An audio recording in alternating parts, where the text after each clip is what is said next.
Experiences are the fires that light our path through mystery and time. Some are tender, some are terrifying, but few are so haunting that they return to us every year like the echo of a curse. Dear viewers, have you ever imagined a Halloween night when the world feels thinner, when the veil between the living and the unseen almost disappears? A Halloween night when every shadow seems alive, when every smile hides a secret, and when one encounter could change a destiny forever. This is not just any tale. It is a story born of Halloween nights themselves. Nights of masks and music, nights of whispers and wonder, nights that stole a witch's heart and bound it to a man's. It all began in the quiet town of Willowbrook, where autumn painted the streets in gold and fire. Every Halloween, the town glowed with lanterns, laughter echoed through the cobblestone streets, and whispered tales of magic danced with the wind. On one such night, in the grand Halloween gathering, a young man named Thomas was adjusting his mask near the pumpkin-lit square when a mysterious woman approached. Cloaked in midnight black, her eyes glimmered with an otherworldly depth. She was Clara Hayes. At first, she asked Thomas simple questions about the event, where the lantern display was, which path led to the music, and the timing of the children's parade. He guided her kindly, unaware that this encounter would forever change both their lives. A little later, Clara returned. This time, her presence was magnetic. Her words carried a soft warmth. "Thank you for earlier," she whispered, eyes lingering on him. "We will meet again." From that night, their bond deepened. They wandered Willowbrook's parks beneath the golden leaves, walked along the moonlit river, and shared quiet laughter that seemed to suspend time itself. Each meeting was more intimate, each glance more meaningful. Their hearts spoke in silences that words could not capture. The days that followed moved like a dream neither of them wished to wake from. They would meet by the riverside at dusk when the world was hushed between day and night.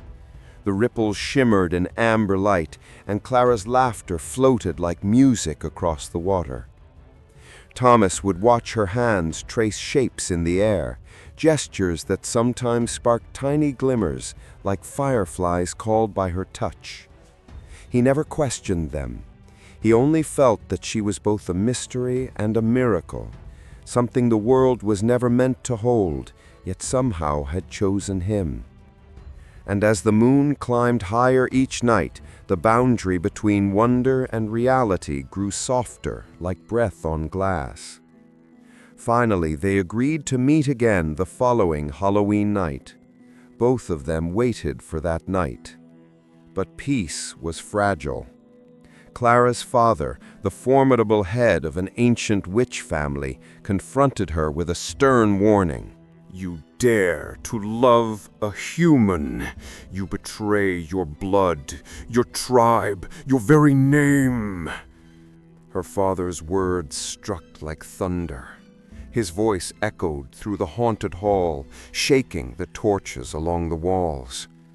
The witch, Clara, did not flinch. Tears glimmered in her eyes, but her voice was steady.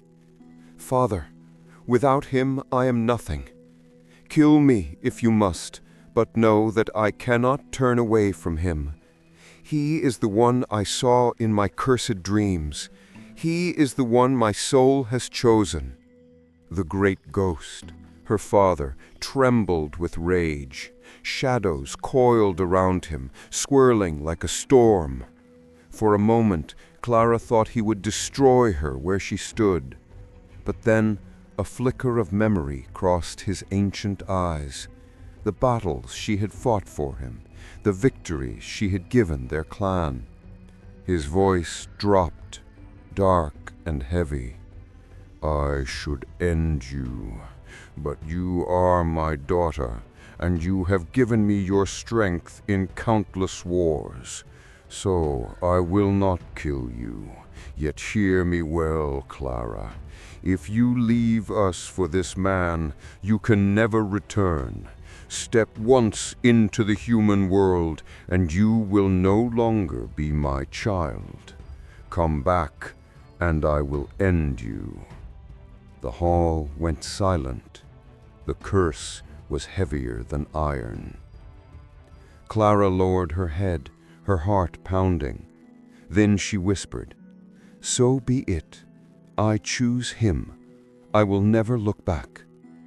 The torches sputtered, the shadows screamed, and the father turned away, his figure dissolving into darkness. For a long time after he vanished, Clara stood in the cold silence, surrounded by the whispering walls of her ancestral hall. The air itself seemed to mourn her choice. Portraits of her lineage trembled in their frames, the candlelight flickering as though in warning. She could feel the weight of centuries pressing down on her. Every witch who had bound herself to duty, every voice who had chosen power over love. Yet beneath the sorrow, there was a strange freedom blooming in her chest, fragile but fierce. For the first time in her long-shadowed life, Clara was no longer her father's daughter. She was simply a woman who loved. The next Halloween night came.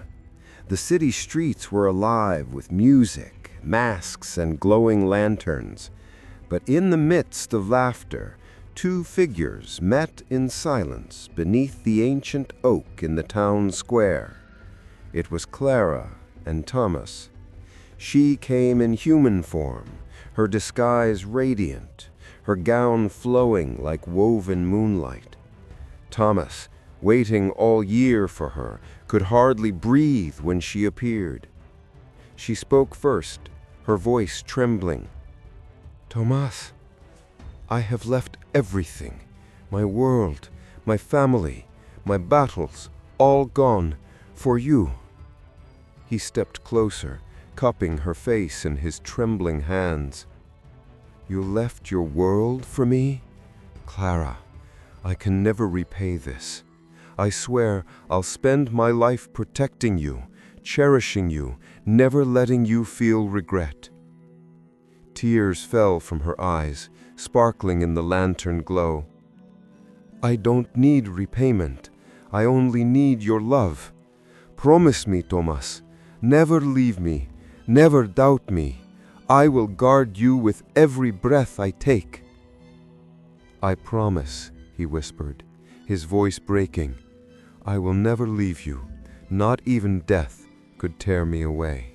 Their love blossomed in secret gardens, along moonlit rivers, and through the quiet corners of Willowbrook, where only the brave dared to dream.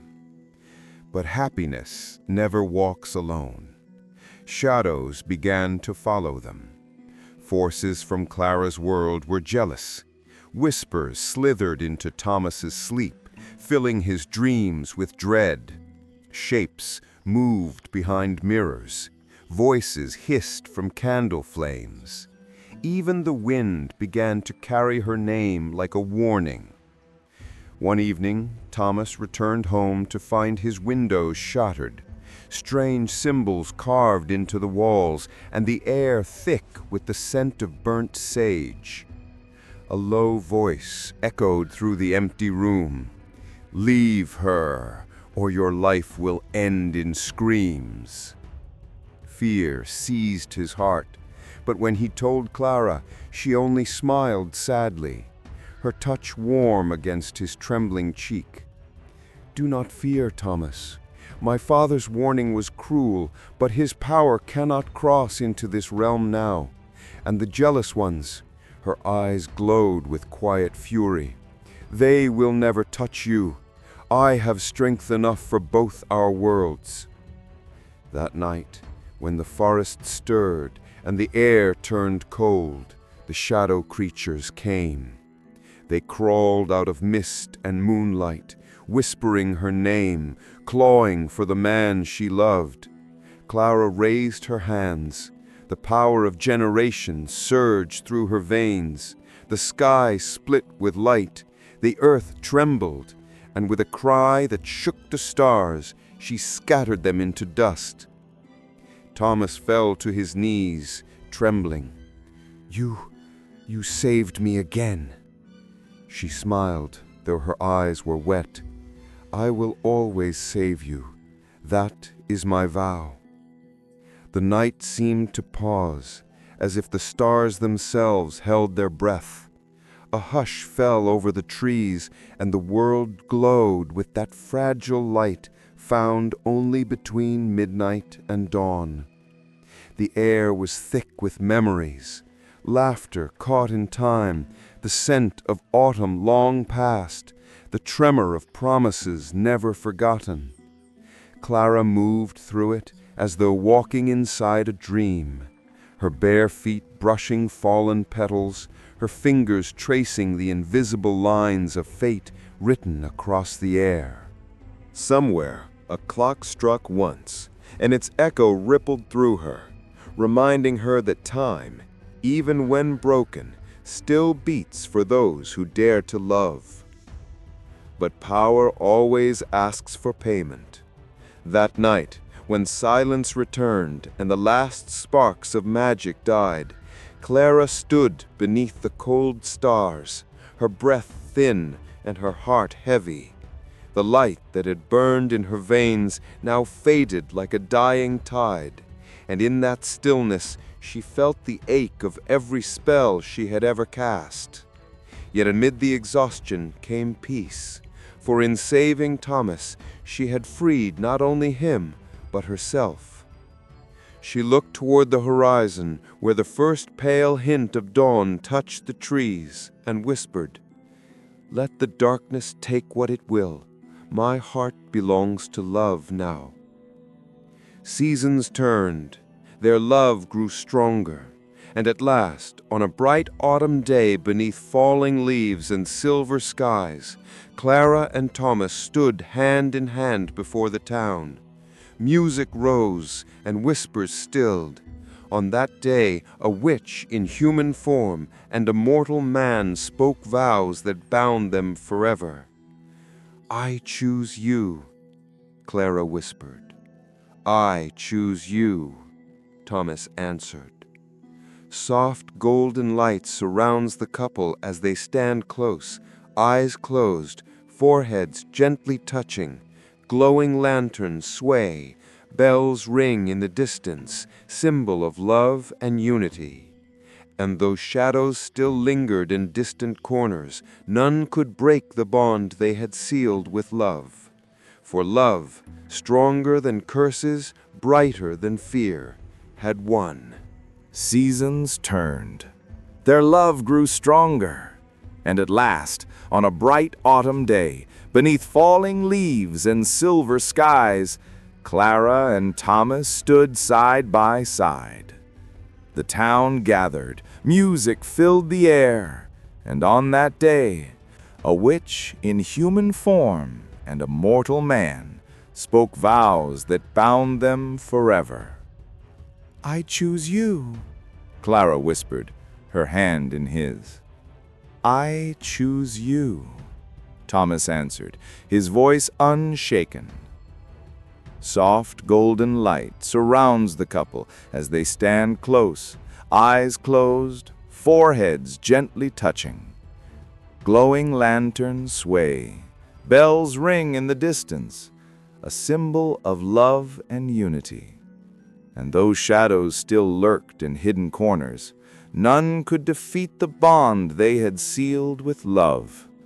For love, stronger than curses, brighter than fear, had won. The years that followed felt like borrowed light. Every Halloween, when the lanterns flickered across Willowbrook streets, Clara and Thomas would walk hand in hand beneath the drifting embers of autumn. Children would chase the glow of pumpkins. Lovers would whisper beneath the oaks. and yet among them none could sense the faint shimmer that followed Clara's every step. She was both part of this world and something beyond it, a melody the earth was still learning to remember. But one night, as the harvest moon rose red over the horizon, the wind began to hum with the voice of the old world. The whispers returned, faint at first, then louder, weaving through the trees like forgotten prayers. In the distance, the forest seemed to breathe.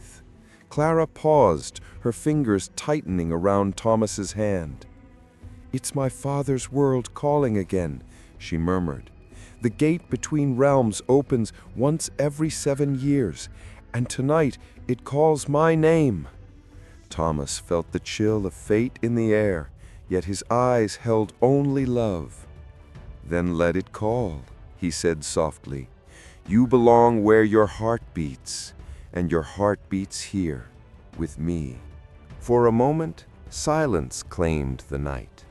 Then Clara smiled, tears shimmering like moonfire.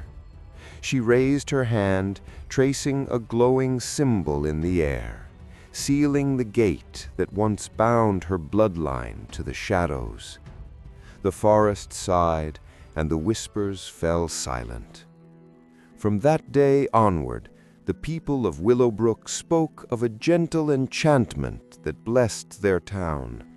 How the fog on Halloween nights shimmered with gold.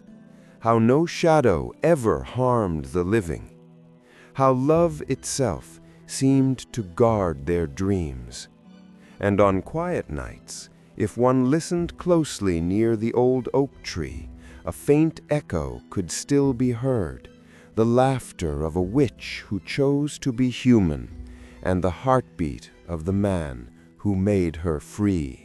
The years drifted through Willowbrook like a quiet hymn. Seasons rose and fell. The river remembered, though the town forgot. Clara walked its silver banks alone, her mortal love gone to dust, her immortal heart still burning softly in the hollow of time.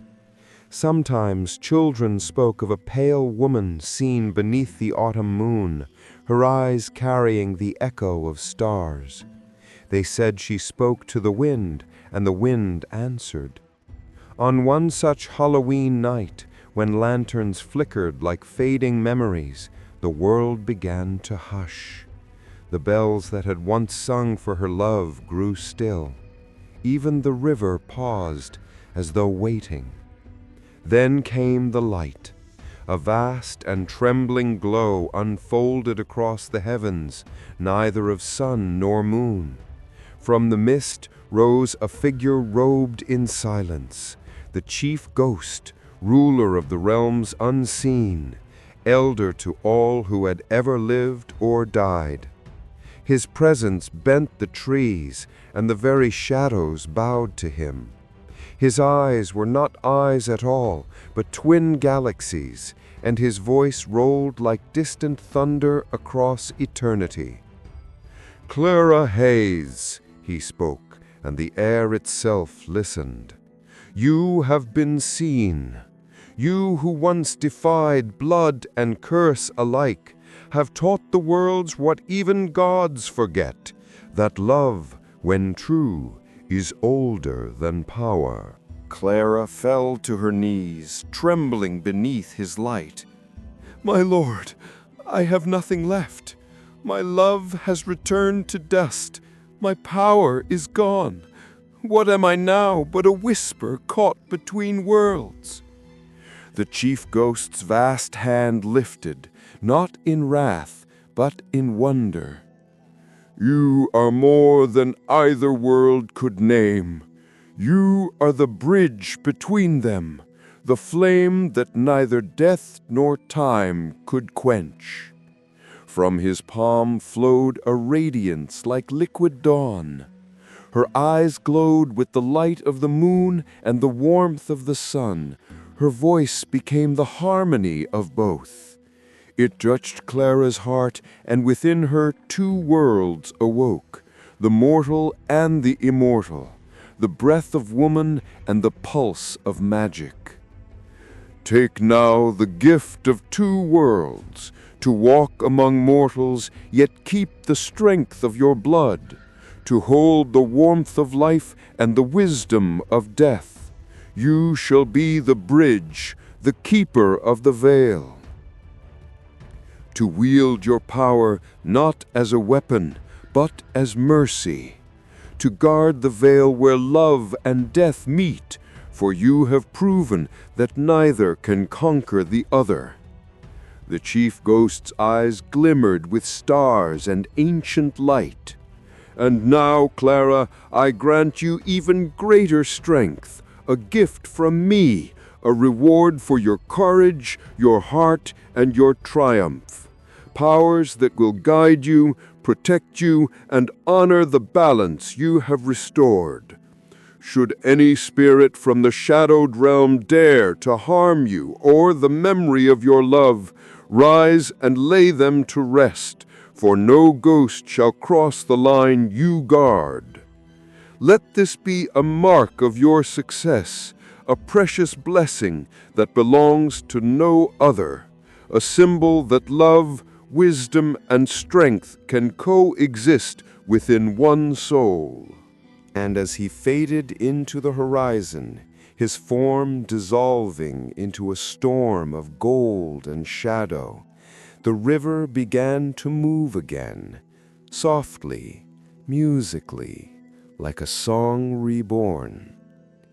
Clara stood alone, her hair rippling in the spectral wind, her heart steady and eternal. Above her, the bells of Willowbrook began to ring, not in sorrow, but in reverence, for the witch who became human and the woman who became legend.